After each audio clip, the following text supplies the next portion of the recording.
Good morning, good evening, everyone, and welcome to this first Indic Book Club Writers Open House with Otis. And for those of you joining in for the first time, you know the drill. You register and you send in your writing piece that you want feedback on, and Otis will take a look at it, mark up his feedback, send it back to you. And what you are supposed to do is send it in the form of a PDF document in Times New Roman font, size 12, double spaced, approximately 800 words in length, and be sure to send it at least a few days in advance, if not more, so that Otis gets enough time to look at it and give us feedback and send it back. And then when we meet on Sunday, Otis goes through the submitted pieces and gives his not only his feedback, but also in general shares some points about writing that that piece is worth talking about. So with that preamble, and before I turn it over to you, Otis, I believe you said you had two pieces that you wanted to review, which is fine. I think given that it was the year end and all, people were taking a break. It's still good we have two pieces. Anvita's piece, please feel free to cover it anytime. As she said, that she has her exams coming up in a couple of days, so she may not be able to join, but I'll be sure to pass on that feedback to her. And we are recording this. So over to you. I will do that story first. So yeah, let me share my screen, and then Ram has a story, and we'll do that story next. And we should. And there's always it's funny, even though the pieces are short, there's always a lot to cover. um, Exactly. so there's a lot to learn from. No matter what. I mean, writing is just amazing that way. It reveals so much about us.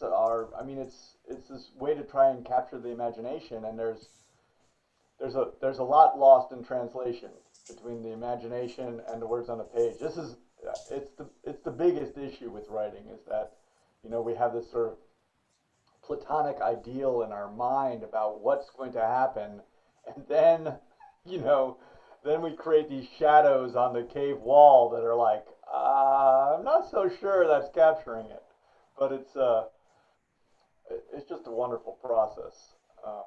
It's a great thing to do. Let's see, screen share, and I'm going to go to this. The wait is over. Um, I I don't know what. Yeah, Does I that can see your do you have screen. it? Okay, I want to get rid of that. Tidy up my area. Um, okay, so one thing, Ram, I want to say I want to applaud you for your file name, and that was great. Thank you so much. That makes my life so much easier, and better use of my time, definitely. Um, There are some advantages of being a trained accountant.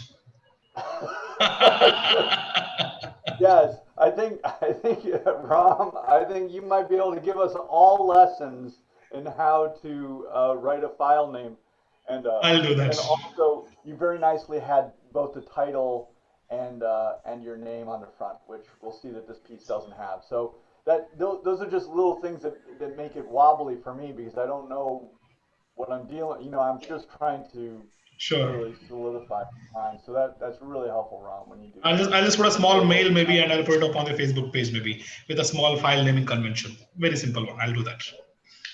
That would be helpful if it yeah, honestly if it were even just routinized, so there's Yeah. just a routine that I could always expect the same thing. Yeah. It's funny, when we get to the point where, and we should get to the point where we're submitting to journals Yeah. and doing all of that. There's all these professional forms, and whenever Yeah. you go to the submission pages of journals, they always outline these forms, and you're like, oh, you're so tedious. Why are you impinging upon my creative genius in this way? And Yeah. now I see why. I see why. No, it makes it. Right. So even when I have to edit something I have written, I find that if I have spaced it properly, large size font, so it makes it easier. It's easier on the eye. Otherwise, I see dense text. Even though I have written the dense text, I find it a little intimidating. Yeah. Uh, Yeah, and and this piece, this piece here, just in formatting, we could just say a little bit of that. Like this is dense text, and I've heard this too because I was fortunate to be able to study poetry with some really well one particular poet who was just great, and I learned a lot. That during my PhD, it was basically all I learned during my PhD was working with this poet. But the white space is really important for helping, again, creating the patterns. Human beings are pattern makers, and we want to create patterns. We want to create a welcoming visual space. And everything that we don't do in that regard actually ends up being reflected. Like even I mean, I know it can seem silly, but these, attention. I think the attention to those kinds of details Right. start to like like it's not how I started because I started with, oh, what do I want to say? So that's all I was thinking about. But when we start thinking about these other details of the audience, we start getting into a better territory because we move into the territory between us and our audience, and it's Mm. this place that we actually have to be. Right. We we need, yes, we have our imagination, but we need to put our imagination into this mutual territory. And so those little things are it's actually a way to learn about the world. You're learning about how other people see things. Right. Um, yeah, it's that's what I mean. A small amount of writing just goes into really the big picture about what we're doing in our relationships. Um, this piece, so we don't have the author to read a section, but I will just tell you it's quite short. Um, but it's a nice little piece. This piece does something that I think we really want to concentrate on doing. We are not rocket scientists. We are storytellers, and storytellers are really working with one basic pattern. The one basic pattern that we're working with, I believe, and how about this?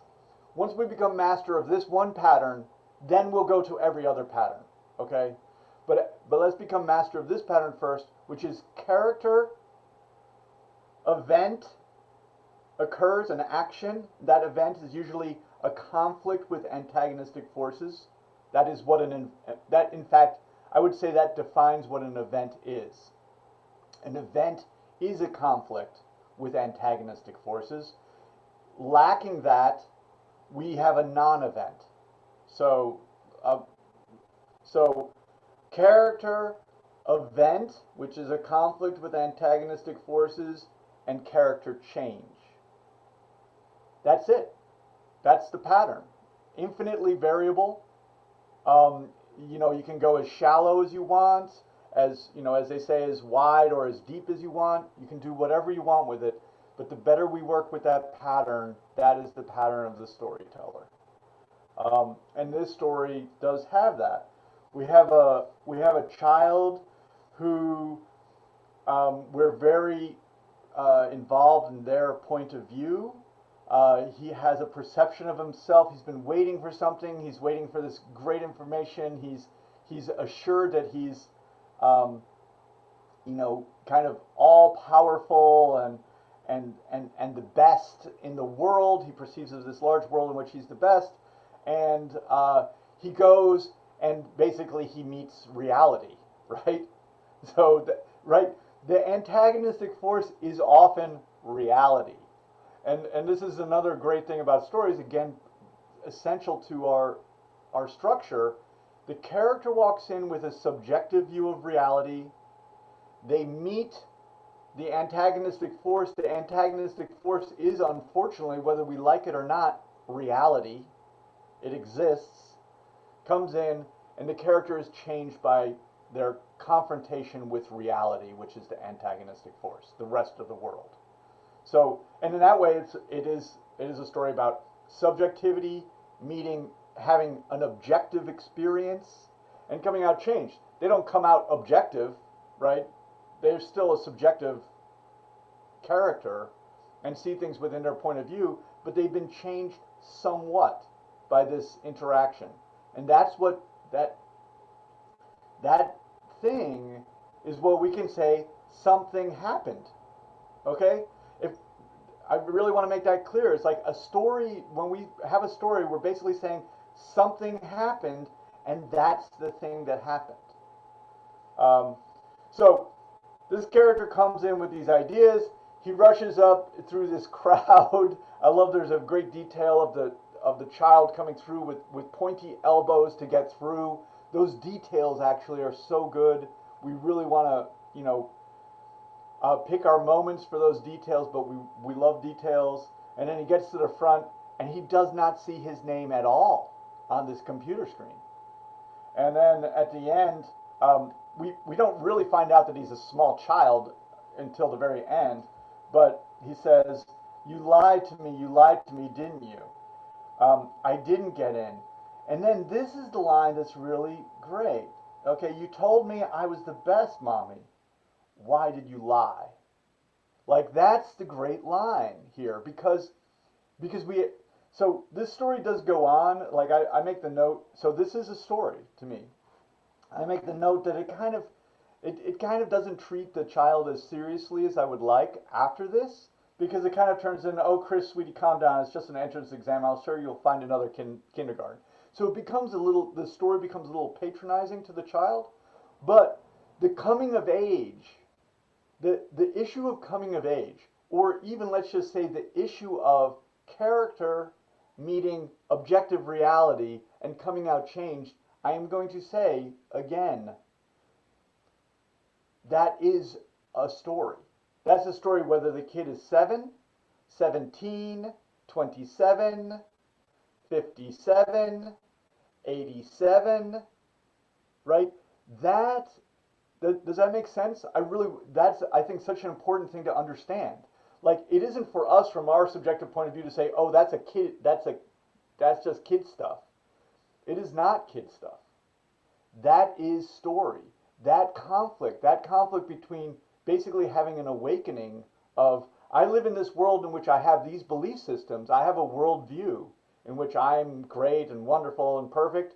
I have this conflict, and now I've realized that I'm not the only thing that exists in the world. That is the story that we tell over and over again. And that's a real story that, whether that kid is in kindergarten, and for me, the reader, right, that story can touch me if we do it well. And that means you have a real true audience. So we're not writing a story about a child and then actually, as an author, we're objectifying the child as being like, oh, what a silly kid. We don't do that. We actually take that kid and we say, that kid is a character. We've given them everything. We've given them our whole heart and our whole attention. And we're basically saying that this story is important for everybody who reads it. And we want to write it to that level. So like for me, and it's partially probably because, I have some, I just have training in doing this, because I've read so many stories. But like this story reminded me of, what do I have here? I don't seem to have a. Anyway, I was reminded of James Joyce's Araby, which is one of the most famous stories it's like the one that's taught to everyone in the U.S. and I'm sure in England. Well, maybe not in England because Joyce is Irish. But anyway, that was a little joke. But it's a story about a kid. It's a coming of age story, and it's a classic. It's a masterpiece, and he's a master short story writer. His book of short stories is Dubliners. We should, if we're writing short stories, there's some people that we should have on our list, and Joyce's Dubliners is one of them. We should have Chekhov. We should have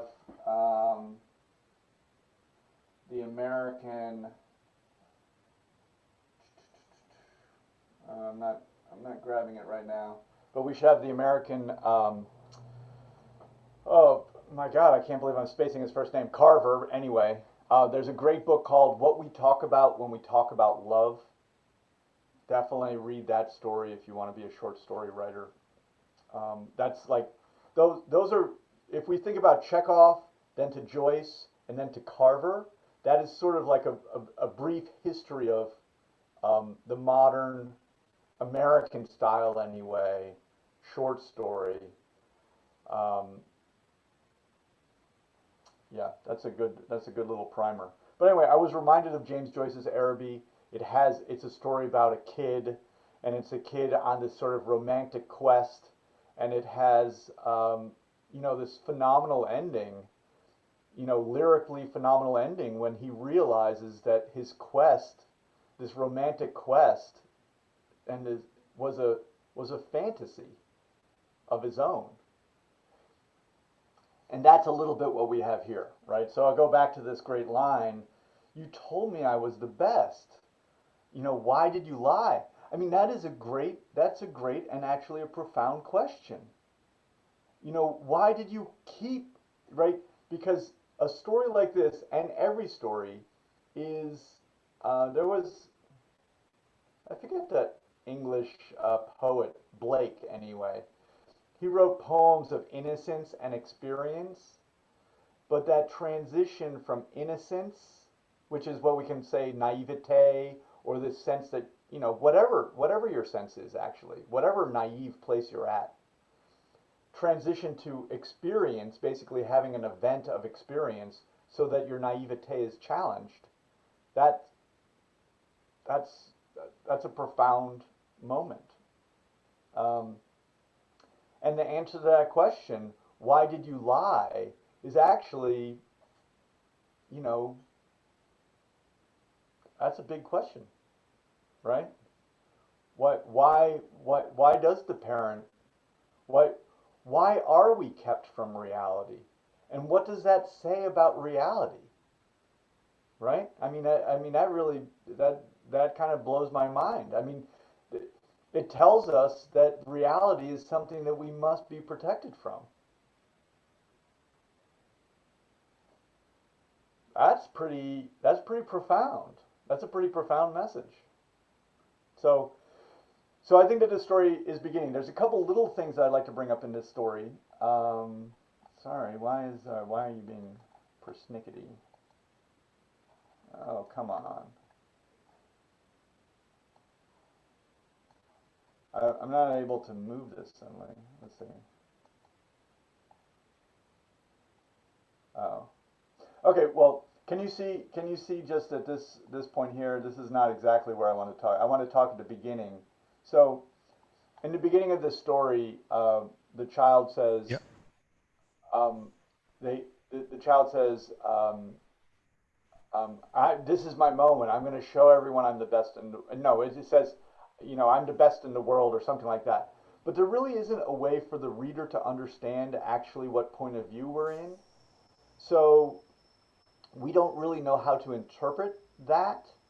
I think it's always good for us to, even from the very beginning of our work, to establish the point of view and the conflict immediately. But we want the reader to understand. So I've said this before, but I have to repeat it to myself.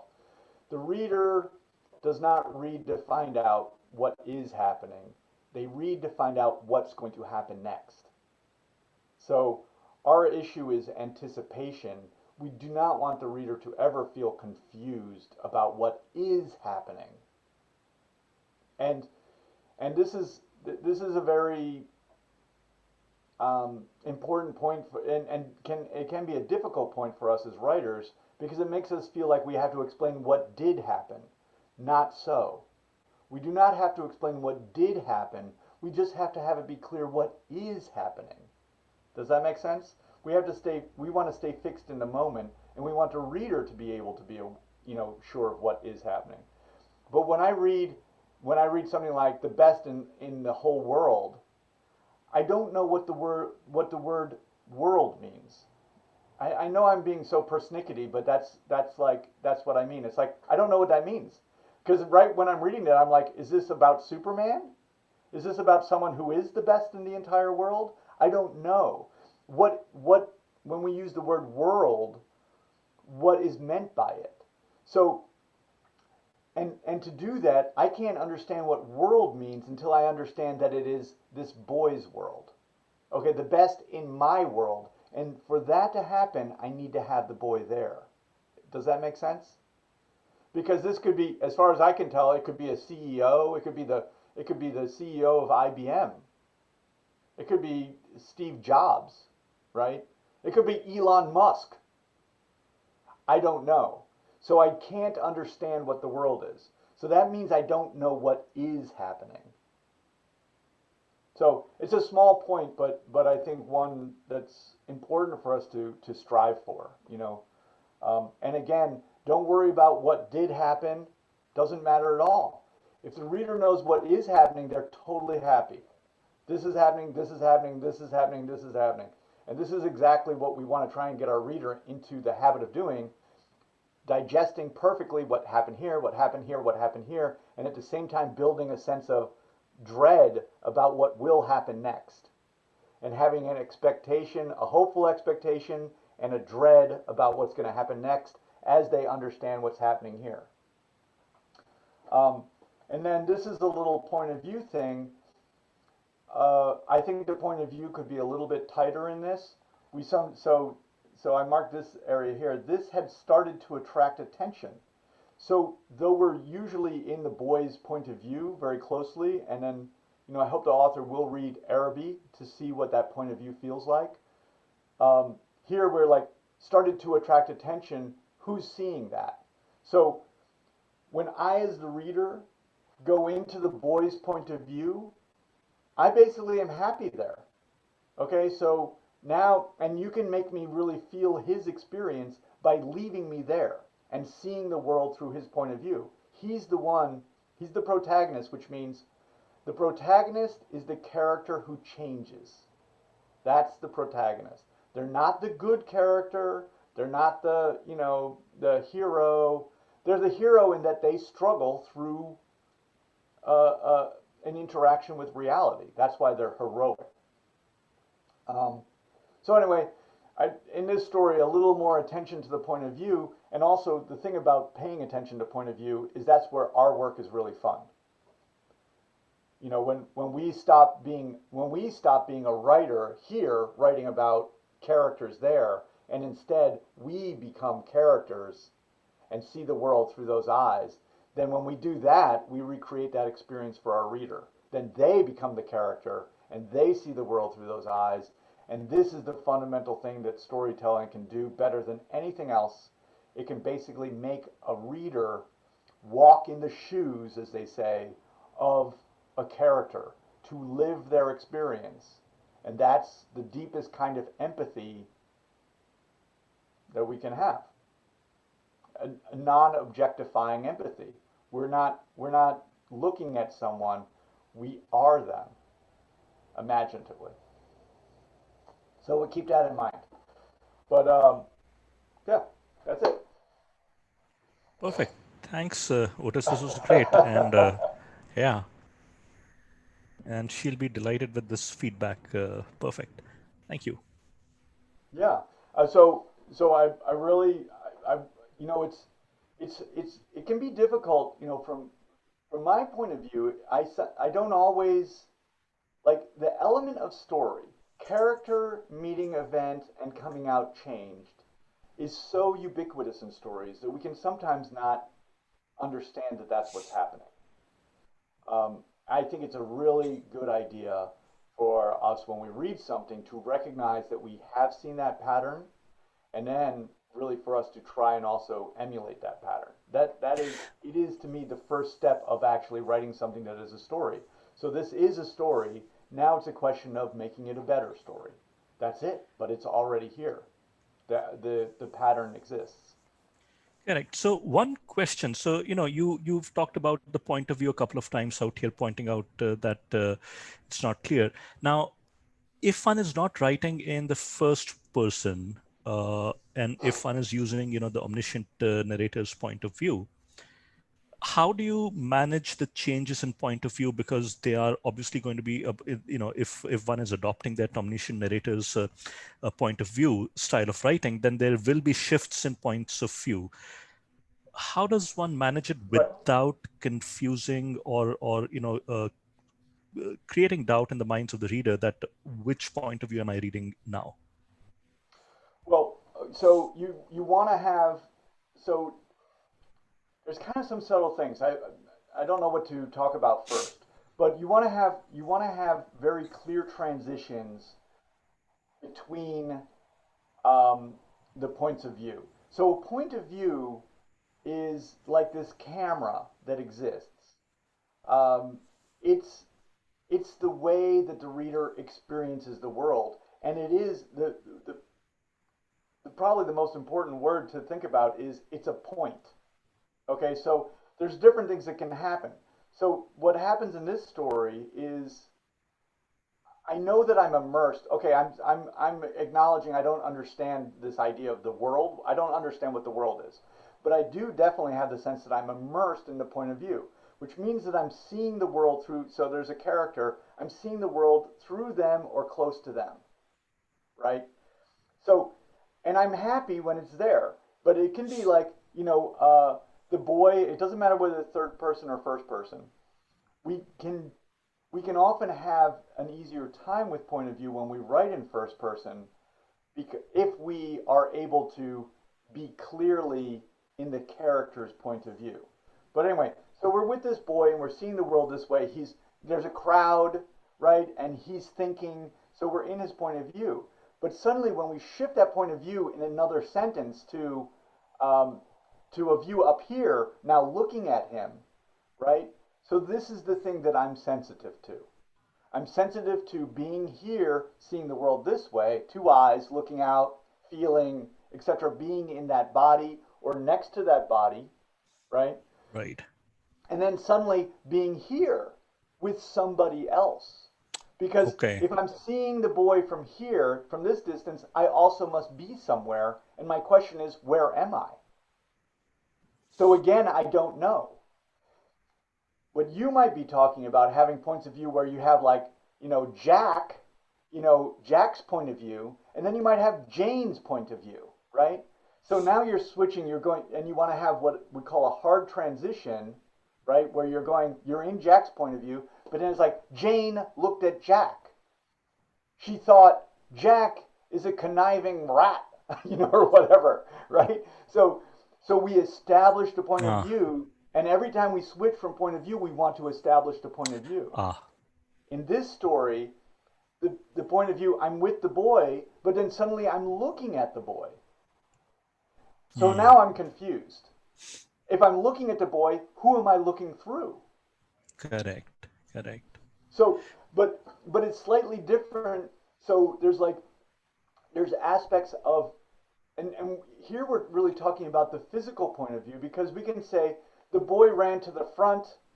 The boy ran to the front, right? So that's not shifting the point of view for me. I'm still with him in the majority, even though that's a narrator telling me what he's doing. He ran to the front, stared at the screen, the blinking lights overwhelmed him. He felt his heart in his throat. What has happened? Right? That's now heard, right? So that's Hmm. heard by everyone and us. And then it says, he said, or he screamed. Okay, that he screamed is the narrator.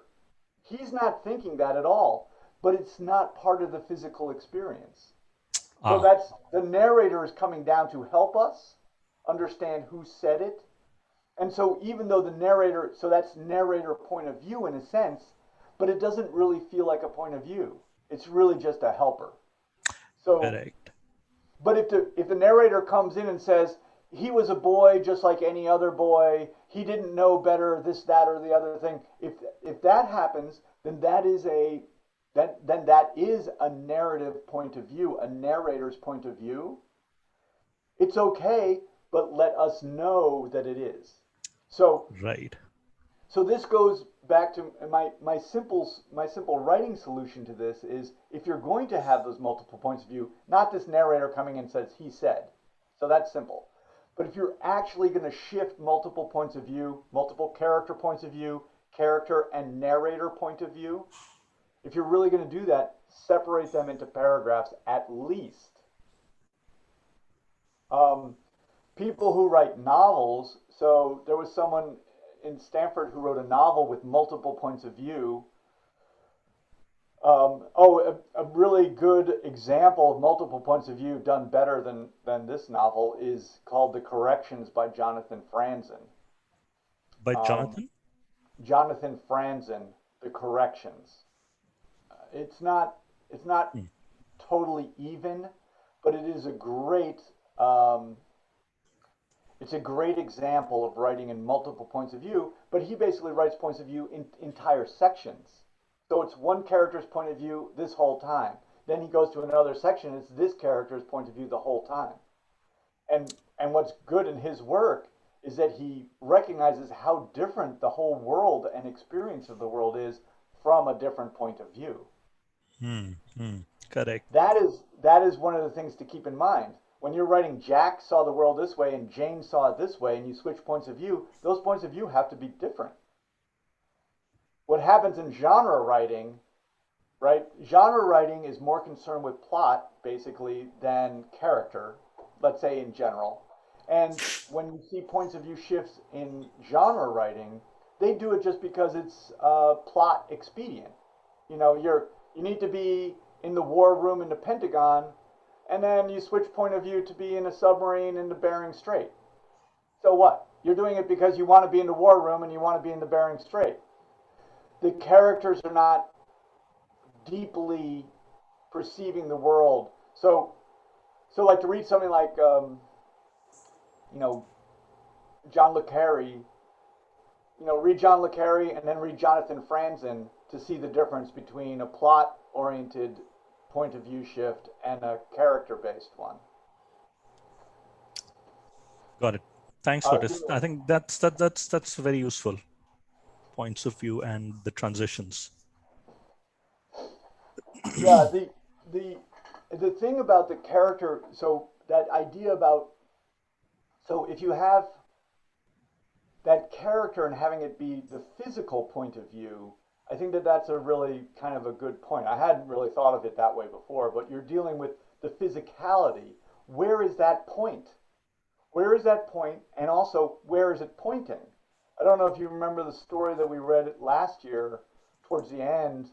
Um, the guy had written about, this prince standing on a rampart overlooking the horizon, but then there's a sentence about what's on his back. And I go, poof, I go, whoa, how am I seeing his back? Where the heck am I? You know, when I'm looking out at the horizon line at that and I'm seeing the dust of the armies coming or whatever, I love that stuff, right? So the dust is coming, looking out over the horizon, and then I see what's on his back. It's not possible. So, like, it goes along with this basic idea. Like, we want to try and represent, right? We're not writing life, we're writing a representation of life using words. But every single person on earth has an experience of perception that works the same way. We're all locked in one point of view, right? Our own. That's it. We see forward, we hear from everywhere, we taste what we put in our mouth. We're all the same in regard to perception, basically. There are some people who have different kinds of perception, and writing about those characters can be really interesting. Um, another book, a real writer's book of short stories.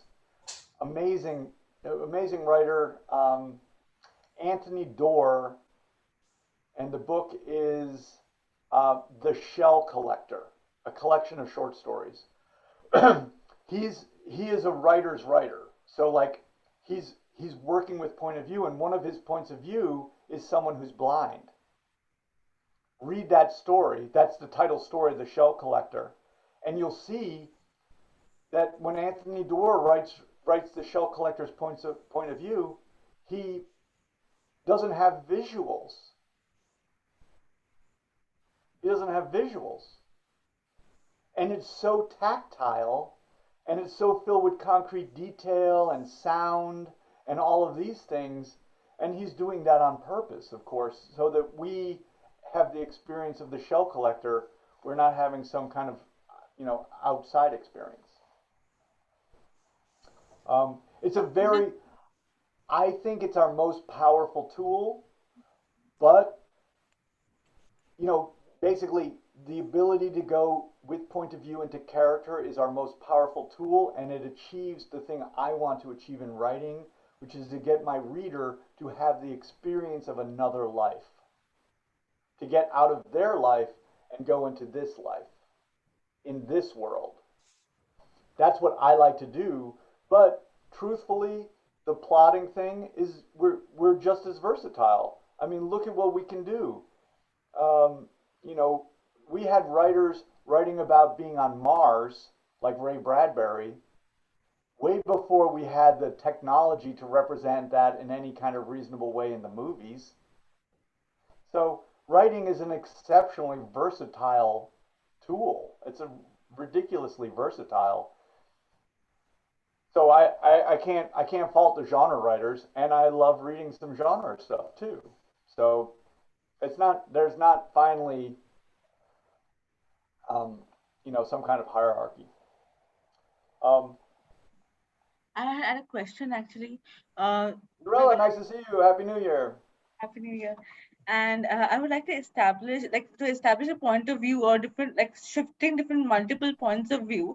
Can we show setting? If I describe a setting, different setting, does that help in transition of different multiple points of view? Right. So if you're if you, so this is what I think. So if we are going to shift points of view, just like if we shift time, if we shift anything, right? As soon as when we put the reader here by establishing point of view, which means we're establishing the character and the location and the time, right? That's the establishment, right? Right. So we do that. When we shift, we have to take this person out, but we have to do it thoroughly, and we have to put them in again. So that means we have to get them in that point of view. We have to establish the point of view, I say. That's what I write. Establish point of view, establish the time and the setting, time and location, and the action, because the action is time. So we need to then go into the new one. We have to do it every single time. If we, and this is the way I think it happens, so that's fine. So I write a chapter in one point of view, and then I write a chapter in another point of view. I think I've still lost something. Okay? So everything, it's a cost to benefit ratio. I hate to be, Ram, I'm going to go to the accounting, but that's what it is. So great. You have a benefit of having multiple points of view. What did you lose? There's no free lunch. Okay? We don't just get a free lunch in this world. You know? We lost, if I have 180 pages and I went in and I go into one character's point of view for the whole duration, then I have 100% of immersion in that character. If I go into 2 points of view, now I have 50% immersion into one character and 50% into the other. Right? But there's a further thing. If I have one point of view, other point of view, one point of view, other point of view, one, two, two, two, two, two, I'm basically taking the reader and going, I'm throwing them around like an old piece of dough, right? I'm doing something to them that they never, ever, ever do in their real life. I never, no matter how much I think that I know what Ram is thinking right now, I never actually know. I can never be in his point of view, never. So the more I do something as a writer that is completely unlike the experience of my reader, the more I risk losing my reader. In a single point of view, we are putting the person through different, like for drama, creating that drama. We are trying to put them in different settings, and making them do a lot of things they not ready to do. So that way, we are also changing point of view in for one character also, a single character also. Well, I mean, look at the story we just looked at. if we if we just stick with that boy's point of view, I'm telling you from from my perspective that that child's experience is potentially significant for me to read about because it's an experience one that I've had, but now what we want to do as a writer is we want to take it to a greater depth than our reader has experienced it. So you don't want to just write for me an experience I've had. Okay, I've had the experience of being disappointed. You want to probe that experience more deeply and give the reader something new, right? You want to expand the boundaries of the reader's experience. But I'm saying that even that experience with that boy, if I stick with him, can have a profound impact on me. That's that's what we're looking for. That's a significant thing to achieve as a writer. Right. Um, so that's called going deeply into the character. Now, maybe you want to go. You want to every time you leave that one. So every time you leave that project, you're going into something that's a little bit more complicated, a little bit more plotty. I personally believe if you have multiple points of view, like let's say, so my this person that was in my Stanford class, so she wrote a story that had 5 points of view. According to me, right? The protagonist can be anything, but the protagonist is the thing that changes. So if she wrote 5 points of view, that means the protagonist is 5 people. Right. It does also mean that my relationship with the protagonist force is complex. It also means that the end of the story is about 5 people changing, not just one person, right? So, I mean, these are the simple. I'm a kid of scientists, so I think I have some problems in this regard, but that's the way I see it. You just take on different responsibilities. Cost to benefit ratio. What is it that you want to do? You have to decide, and then you want to do that the best way you can. You mentioned about making the choices. We have to make the choices here. All we do is make choices. Writers make. I mean, we think we're making only one choice. No, we're actually making a choice not to do everything else. So once we start to recognize that, then we understand how many choices we're making. Every choice is also a choice not to do everything else we could have done. So we want to do everything we do on purpose to our point. And our point is, I think our point finally is to do two things: change ourselves Right. through the writing process and change our reader through the reading process. Right.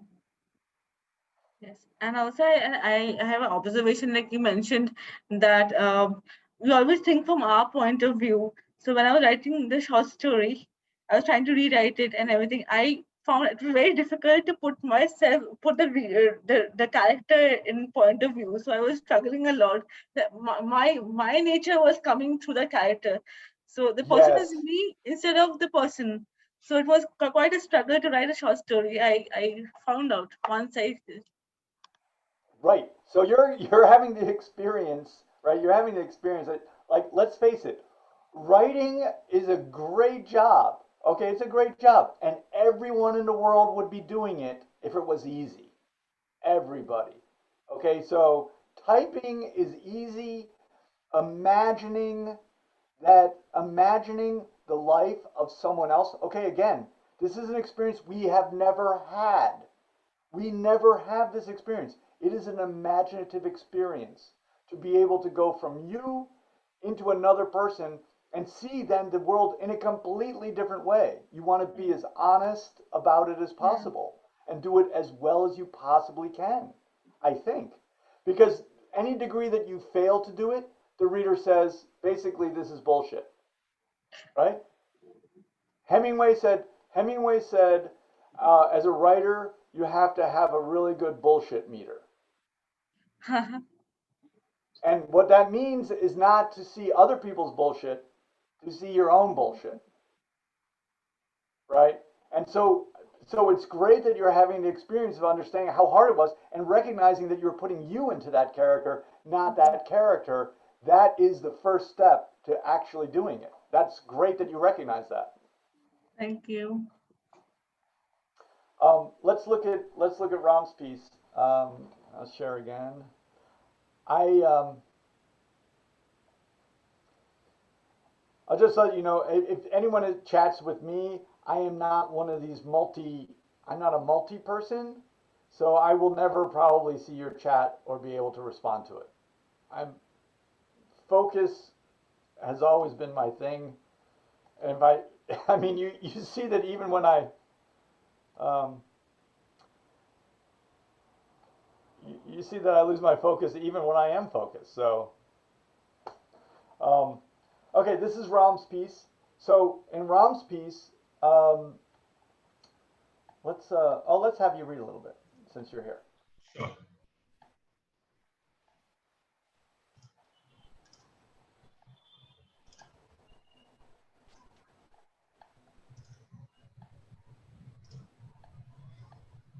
Maybe you see this section here. Let's see if I can write.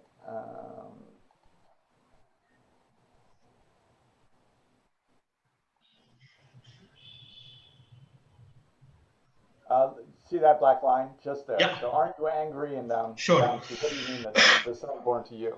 Yeah. Aren't you angry? I asked Ambika. Why should I be angry? Because it's Vichitravirya who will be marrying us, not Bhishma. So, what do you mean so? I threw up my hands in the air. It was Bhishma who carried us off from this Vayamvara. As per the Kshatriya code of conduct, he is required to marry us. A woman is first daughter-in-law of the house she marries into, and then a wife. Whether we marry Bhishma or Vichitravirya, we will still be daughters-in-law of the house of Kuru. Ambika was always the practical one. But the code of honor?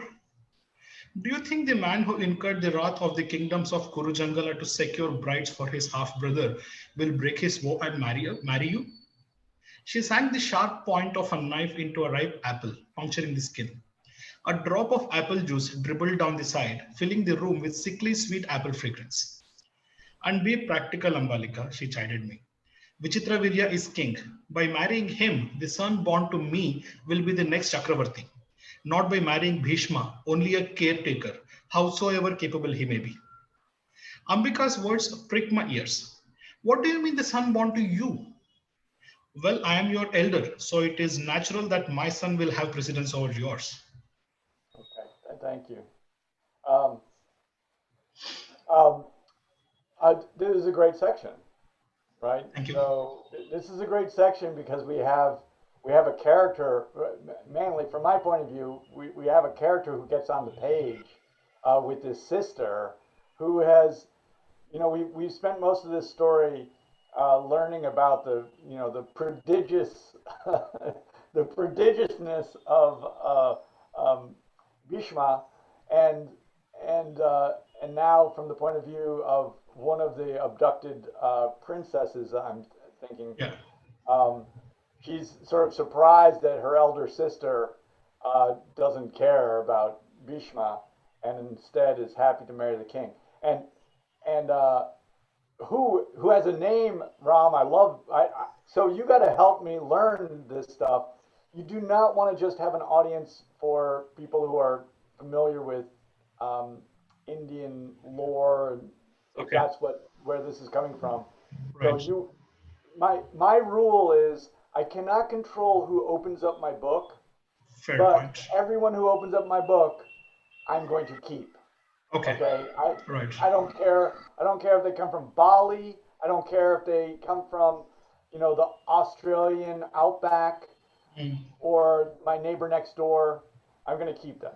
Okay. Um, the only audience I might not keep is my mom.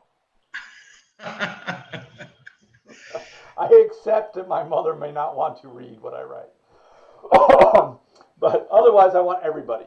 So Right. so just help us. But I love that the king's name means something like it's like bizarre masculinity. I think Yeah, I mean or this is from the Mahabharata. So this is actually a story that will be part of an anthology written by multiple authors.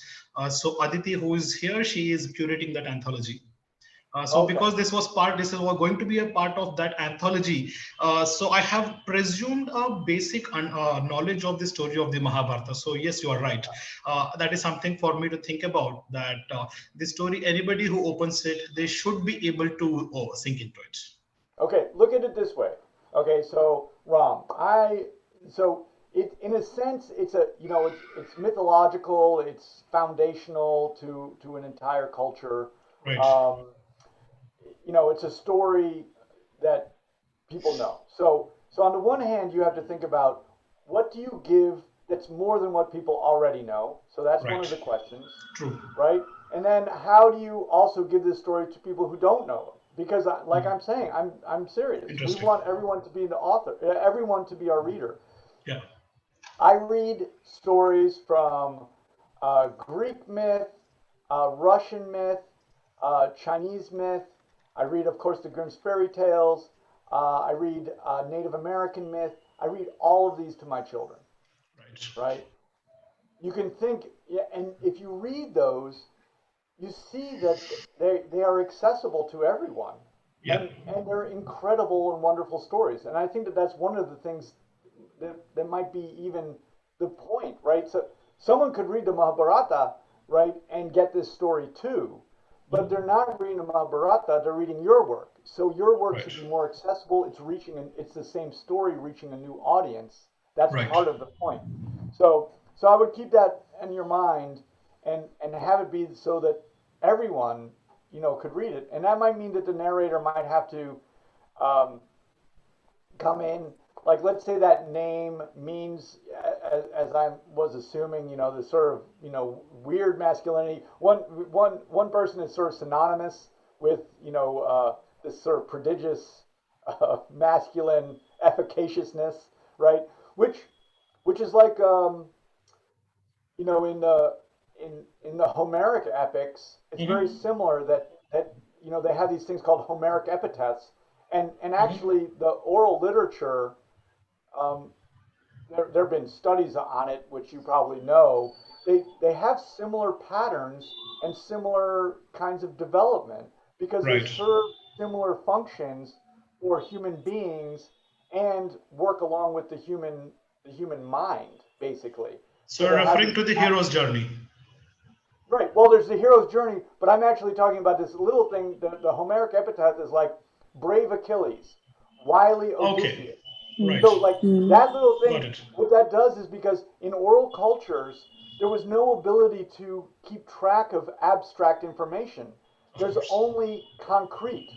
Mm-hmm. So, the way you understand bravery, right, is that you associate it with the Personified. actions of Achilles. The way you Personified. understand, right, the way you understand being wily or being strategic is you add it to the story of Odysseus and what he did because there's no way to retain abstract information. So I think that that's a little bit what you're talking about here. Mm-hmm. But honestly, I'm a freaking PhD, so I mean I'm not your typical audience. Not everyone's gonna get that. Fair point. So um, then then in this story, okay, so we have the basics, Ram. Right. We can.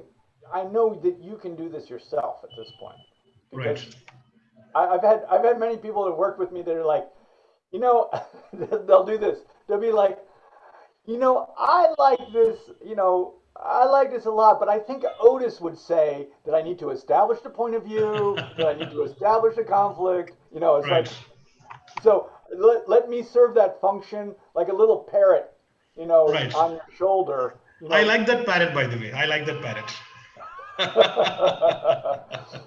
so, so when we start, we're like, okay, you got to establish the point of view in the conflict. Yeah. What's the story?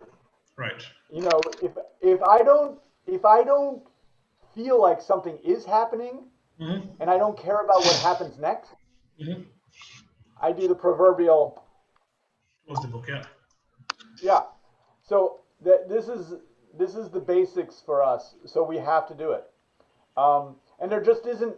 I know we want to tell ourselves, Ram, I'm with you. I've done it all. Okay, to try and justify why this time in my story, it's different and it doesn't need to happen. I've gone through it all. No, it does. In fact, I thought when I said that the two sisters have differing views of the city, I thought that established the conflict, but maybe it's not coming out that obvious. Maybe it's Well, like two. I don't know the story, so you know, you have some code words there for some people who know the whole story, and but Right. honestly, I think you still have the issue of you have to make it new. Mm. So you don't want someone to open up that first word and say, "Well, I know this story," and then close your book. Mm-hmm. Nor do you want me to say, "I don't know what the story is," and close your Mm. book. You don't Right. want either of us to do that. Yeah. So you have to suggest, even in the beginning, how Ezra Pound, who was a Mm-hmm. fascist, by the way, so let's be clear, Ezra Pound said, "Make it new." So that doesn't mean that. So that's an important phrase. We're Right. not inventing the story, but we are responsible for making it new. Mm. We didn't make the story pattern. Mm. Our ancestors made the story patterns, and they made the story patterns because they're like life. So they didn't even make them up themselves. They weren't geniuses who invented it. It's character, event, change. That means something happened. They didn't Mm. always know what happened, but they knew something did. Same with us. So yeah, so we just got to do it. We got to Right. figure out what we're bringing to the table that's new. Right. Um, and so, and then you have, I'm not sure, no, it's not there. You have this, basically, you have this beginning setup. So, since that story isn't established, I don't know what to do with it. So, the way, the way you're writing it right now is like an envelope, but Right. the envelope is usually something like, it's something where I really understand. It's like, um, Robespierre looked up from the corner of his dungeon. What do you want for your last meal before you take that long walk? It's like, Mm. I'll have the steak tartare, you bastard.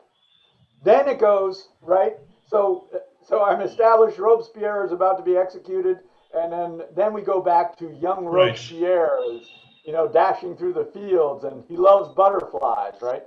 Whatever it is. Right. Um, Mm. I know what I'm getting back to, and I Okay. know what the next steps are, right? Because Right. it's the same way as everything we do. You can stop the story when you take the reader off the cliff. When they have an expectation for what's going to happen next, then we can stop the story. And we can only stop the story for as long as that expectation for what's going to happen next is going Is to that remain. right? So it has to be on their Mm. mind. If we're going to write 80 Mm. pages in between, we have to have them walk off a cliff where they're going to fall 80 stories to certain death. Again, not to be too mathematical about it, but there's a math to it, right? Right. There's a kind of simple equation. Right. I get that. Okay. When when we have the envelope or go into any backstory, just like Sorella, we we're talking about point of view. In the same way, when we change times, we have to start the story again. Mm. So, Right. right? So, like when you change points of view, you have to start the story again from this point of view. When you Right. change time by going into backstory, you have to start the story in that time. So now we need to establish point of view again, and we need to establish the Conflict. conflict again. Right. And this is also extremely important. The character, in this case, we have a character in a front story, right? This Yeah. woman, the princess, Yeah. and we have a character in the backstory. Right. These two characters are this is going to blow your mind, Ram. These two characters are different Yeah. I realize that. Yeah. because this character here has had the experience of the Experiences. backstory. Right. Yeah. So she has to seem different. This Mm. character is naive. She Mm. has not had the experience of the backstory. Mm. So we're Right. really dealing with two characters that need to feel distinct. you see how fun our work is, Right. right? I mean, Yeah. it's great. Um, Right. okay, then I think this is this is just this is in the envelope part of the story, but I just want to I really want to embed this pattern. So again, Mhm. once we've mastered this pattern, then we can do every other wrong pattern. But let's just do the one right pattern first and make sure that we're experts at it. So when we want to stop the text, as in something is happening. So I just this is just an example, okay? Um, I'm not sure that it's going to end up being effective even written, but I just want you to have the pattern for sure. Okay, so do you remember uh, Obliga? Sorry, I Oh, it's all can't right. Yeah. pronounce It's not. properly. Yeah. The day we entered the city, she asked me, right? And then you write, I nodded. How could I not remember that day? Okay, so that means we have, so when this part, do you remember, that's an action, that's dialogue, a character is saying that. Action. We have Right. action. If we Right. want to stop the action, we stop the action in order to raise the stakes to the next action. That's the Hmm. pattern we want. So that Okay. means we write this way. We write, do you remember the day we entered the city? She asked me. Then we go into how could I forget? Da Okay. da da da da da da da da da, Okay. and then we say I nodded. So Okay. that's the Got it. basic pattern. Okay. Okay. Action, stop the action, right? And you'll notice that that's exactly the same as um, the front story, stop the action, back story, back to front Mm. story. It's the same pattern. Our patterns are actually, speaking the Mahabharata and coming back from the oral traditions, our patterns of storytelling are the same as they were in ancient times. Right. Okay. So we have and they're the Right. same. Okay.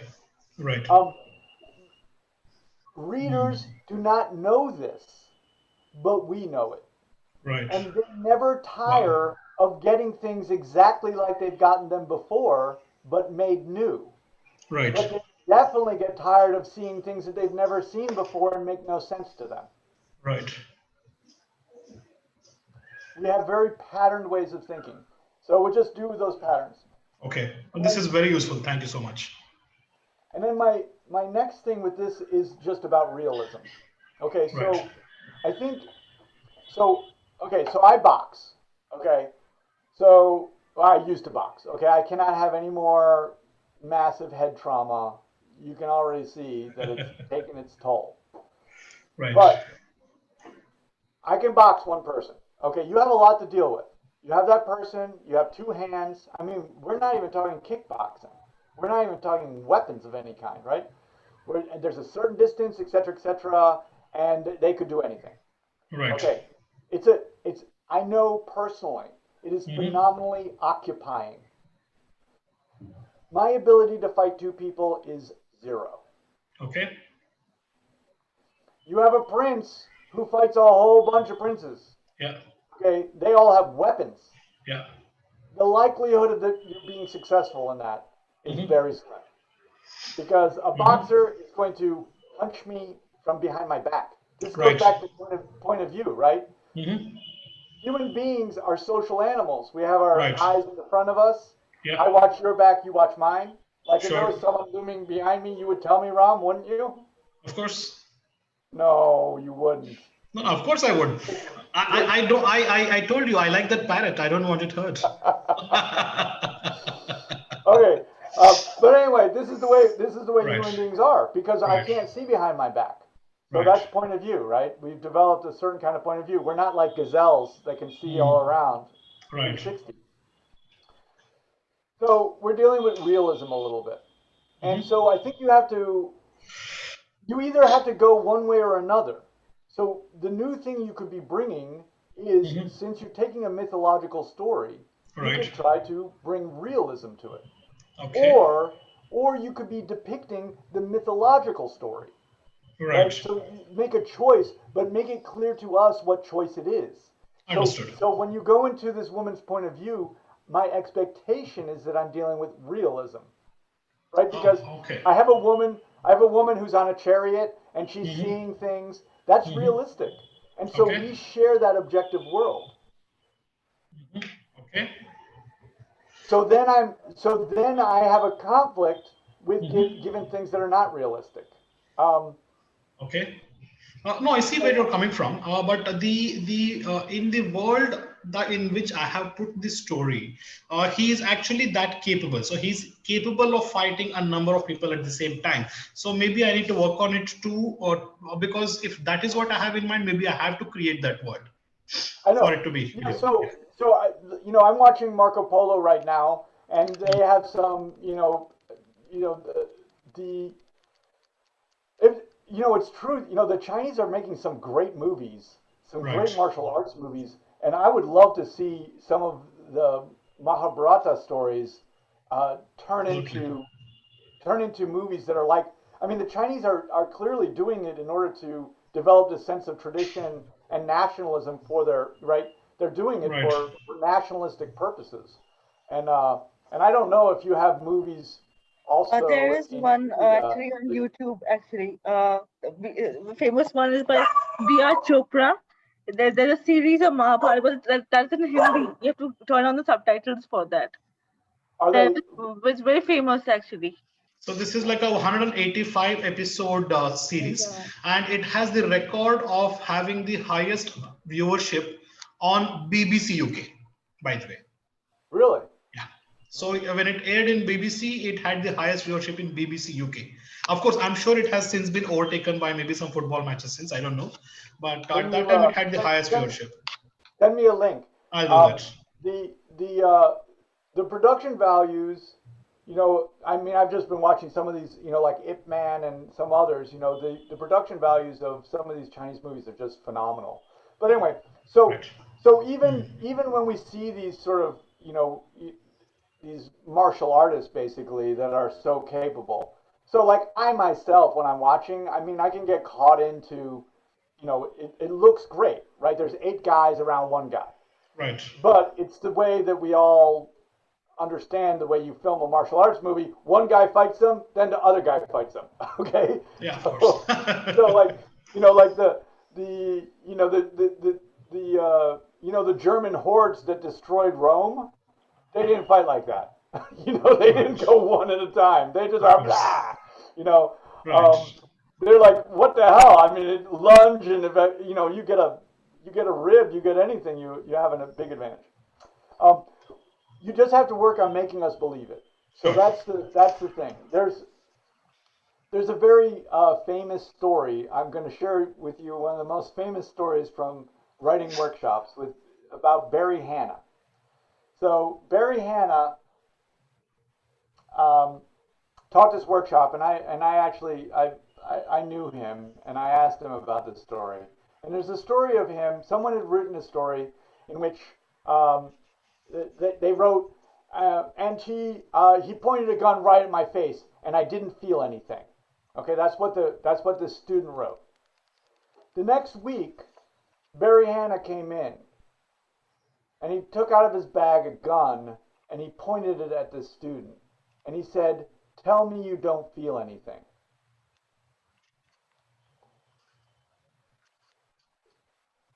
That makes a point, I think, about the human animal, right? So we're still dealing with the human animal. Right. We have to figure out how to put the human animal on the page. Right. So, you know, yes, this guy, this cocky writer was like, "That's how tough I am. I can imagine a situation I don't feel anything." It's like, but we're animals that Right. feel. Yeah. I mean, that's what we do.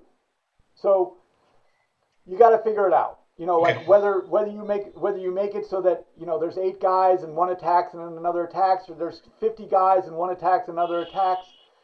I think I made the point to Abhinav, even about his story where they ran up the stairs. I was like, you run Yeah. up the stairs, your legs are tired.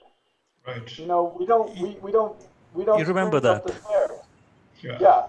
So this is just the kind of thing I want you to think about, Right. because you want in the end, I want to go back to this idea that we're writing, but we have a reader on the other side.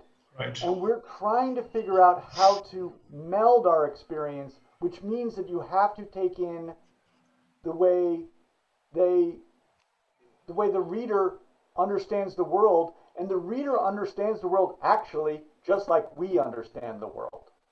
So what's our common ground? It's not to say that we can't go to magic or we can't go to myth or any of these things. We can, but we have to make sure we bring everyone along.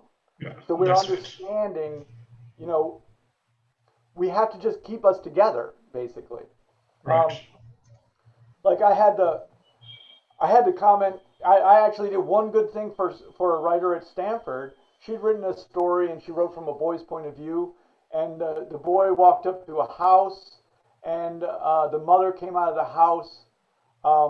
And the way it's described is she wore these shoes, and she had this dress and an apron and you know, hairpins, and carried a shotgun. And I was like, okay, the boy, I don't know about women, but the boy sees the shotgun first. I'm Yeah. pretty sure. Yeah. So that means the shotgun has to be here, and then you have to deal with the rest. I'm sorry, right? And she changed that, but it's just, to me, it's just true. You know, we have to deal with reality, the reality of human beings. Right. And to the degree that we don't, we have to somehow be able to explain it, right? And so, like, when I go to the martial arts movie, it's not that it's being explained to me that they're coming one at a time, but that's what I am seeing. And so, therefore, it explains it to me. Right. Um, so that's and then the other thing with this piece, you take on a huge degree of difficulty as a writer in terms of, you know, going to the big thing that we do, which is imagination, by one, writing from a woman's point of view, and then writing from such a historical woman's Right. point of view. Right. So I don't know what work you need to do to help me understand how you can make, you know, to make that real. But again, you got to go to the audience. So Right. right now we have a character who is basically seems to be abducted. I mean, and maybe she's being raped. I mean, she's been pillaged. You know, it's like the rape of the Sabine women. You know, you can. I don't think the Sabine women wanted that, right? I don't think. So if it's going to be okay, you have to figure out how you bring me there too, right? So like you can make that transition, but you have to really make it. You have to really know that character, and you also have to bring me along so that I can accept it. Because again, the moment I don't accept it, I distance myself from the work, and now you're losing me, and we never Right. want to do that with any of our readers. So um, Okay. it's it's continuous problems for us, right? So like as we were saying with Sorella, you know, it's like constant problems where we're making constant choices to solve those problems. I mean, it's Right. like a hugely prodigious task. Luckily, there's some things that are not that difficult, like the writing, like the patterns that we need to engage in. But Right. everything else, the imaginative issues are, yeah, we're problem solvers, you know. Um, but and then for me, just to go back to this section that I really enjoyed so much, the reason this jumps off the page is the characters become real for me, Okay. right? Like the sister, basically here. The Right. sister becomes real. It's just, you know, it's already plotted in the work. And the thing, when you go to the Mahabharata or you go to the Odyssey or any of these stories, any of the myths, they are great stories. Absolutely. We just have to bring it out. We know that they're great stories. We know this because they lasted. The great stories last. They worked. So we want to take what worked from them and we want to bring those up even more. And you know what works for human beings so well is when we feel like we read something and we understand ourselves better from reading it. And that's what I start to get when I start reading about the sister, because I'm like, yeah, That makes sense. She's like looking out for her kids. I get it. You know, Right. I understand I'm not necessarily supposed to like it from the point of view character, but I also understand it and it seems real. Right. Okay. If you could show me the guy being able to defeat 20 guys, I'm going to read that with as much interest because, like I tell you, I can only box one person at a time. So I am very excited to figure out how I can handle Okay. So I didn't spend time on that multiple. because that was not the primary point of the story. So I just did spend time on that. I, so again, we're always just making choices. So the Right. thing is, sometimes if you don't want to deal with something, you Leave don't. it out completely. Yeah. Like if it gives you Right. problems, Yeah. you're like, he was still sweaty and grimy from the battle. Hmm. I pulled out my handkerchief, but then thought better of it, put it back in my, whatever. Right. And anyway, the main thing we want to do is show we don't really care about the battle because that's not Yeah. the story. Right now, True. True. either in the beginning she's leaving Hmm. the town or she's been abducted and she's on the chariot. Either way, what happened before doesn't matter, Yeah. and you don't want to deal with what's going to happen because we're going to find that out. Of course. Keep us in the moment. That's Right. that's usually the solution. Right. Okay. I'll make a Um, note of that. yeah. So I mean, look at that poor kid who Barry Hannah pointed a gun at his head. Um, he he was a terrible drunk. He's the guy that wrote to me, "Your story meanders like a drunk on a bender." That's what he wrote to me. He could identify. So that was maybe he's talking about my himself. But look at it. If that writer had wrote, if that writer had wrote, and he pointed a gun at my head, and then he Right. broke, and then gone to the next scene, Barry Hannon never would have done that. Yeah. It's only because he wrote, "I didn't feel anything," that Barry Hannah had to teach him that lesson. Yeah. And I'll just tell you this story that many years later, I was at a racetrack with Barry Hannah, and I asked him if that story was true, and he said, "I never pointed a loaded gun at any student."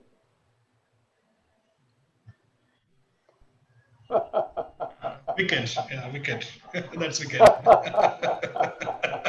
That's wicked. Yeah. Interesting. I will remember this That's story. Maybe I'll use it somewhere. yeah. So I'm going to tell you that is a good storyteller. Yeah. Okay, Yeah. that is a good storyteller. Yeah. Wow. Okay. Um, all right. I think any questions? Yes, We I still had only one two question. stories and we still went an hour and a half. Come on. We did. I, We did. I had a question actually. Yeah. Suppose I am drawing inspiration from text, historical text or mythology or any academic text. So when I create the first line or the setting, and to be true to myself and also to the story, to bring the story to the reader, do I have to start with the setting of the story from the mythology? Would you advise me to do that, or just go straight to the drama and create the drama from the first line itself? So I think it can be a great idea to maybe, like if you have your piece and there's maybe just a quote that like can like get us, enter us into some understanding of the context of what your piece is. I think that could be a good idea. I might just do it as a little quote. Okay. Um, and then continue to I really think continue to think about what are you adding to this story. Like if I were to rewrite Romeo and Juliet, the question is why, right? What am I doing when I do it, right? So um, if you saw the Leonardo DiCaprio version, I forget who was the director of that Romeo and Juliet, where they modernized it and they put it in Los Angeles, and you know whatever they had guns that were called sword brand guns. They did all this stuff, but basically what they're doing is trying to bring Shakespeare to a new audience, Right. right? so they were doing a very traditional rendition of Shakespeare, but ideally for a new audience. Right. What are we doing? Malcolm Gladwell in the United States, a New Yorker writer, he's extremely good at bringing some science. He's not informing scientists of anything, but he is informing non-scientists of some things in science. And he's made a huge career of bestsellers by doing that. So, changing your audience, deciding exactly who your audience is and then what you're adding. That's really the big challenge. And what I would think, and this also speaks to your work here now, Ram, is that we have certain when I read about if I read about Odysseus or I read about Achilles, I'm reading about someone who feels very old, right? If I read the Iliad, when I read a modern story, I feel like I really know that character, that they're really real. And so I think bringing that degree of realism to this thing that was old, it's really interesting about the oral literature is that it was absolutely real to the people who heard those stories. What they heard, that was all there is. The storyteller talked, and it was just simply the truth. It's all they had. We have some different issues to contend with in the modern world, so I think it would be great to try and bring those characters into the modern world so that I can know them like I know my Aunt Agnes. That's that would be an amazing accomplishment, right? To bring them out of the past and make them relevant in the That's the moment. point. Right. Right. Um, but think about it and do it as you will, or you could do it, or the other way to do it is to retain all the aspects of myth about it, and then present that to a new audience. Like I would love to read all these stories to my girls. They're I mean I love. In fact, I actually have read. I do have some of the stories. I read the story of Ganesh. Like those are they're wonderful, and so that's them bringing stories that well to a new audience, right? Again, but um, you think about it. Do you want it to be literary for a literary audience? Do you want it to be, True. inclusive for, an audience of all ages? Who exactly are you writing for and why? Okay. Thank you so much. Yeah. I But just want to add one thing, and this is something that I figured reading plays. So there is this very famous Norwegian playwright called Henrik Ibsen, and I think Henrik Ibsen plays are a fantastic study in how to create the personality of a character. So he introduces a character, and within maybe two dialogues, you are unambiguously clear of what the character's personality is. So I would very strongly suggest that people read Henrik Ibsen plays. Particularly, there is this play called Hedda Gabler. yeah, In Hedda that, Gabler for sure. it's spectacular. I mean, the Hedda Gabler walks in, and in two lines, you know what she is. I Right. think So that's amazing. Ram. right. And So keep in dialogue. I've already said it, but David Mamet said a character doesn't always say what they mean, but they always say something to get them what they want. Yeah, So actions of character, sometimes people will argue like, I don't know who said what. There's too much he said, she said. The fact of the matter is, if you have to tell someone who said it, you have not written good dialogue. Every character represents themselves in what they say, yeah, absolutely, because they're trying to get what they want, right. right? And that should be clear. And what this character wants and what this character wants can never be the same.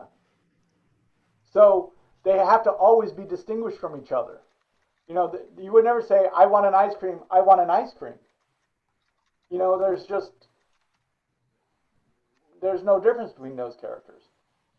Um, but yes, Ibsen is great. I grew up on those plays.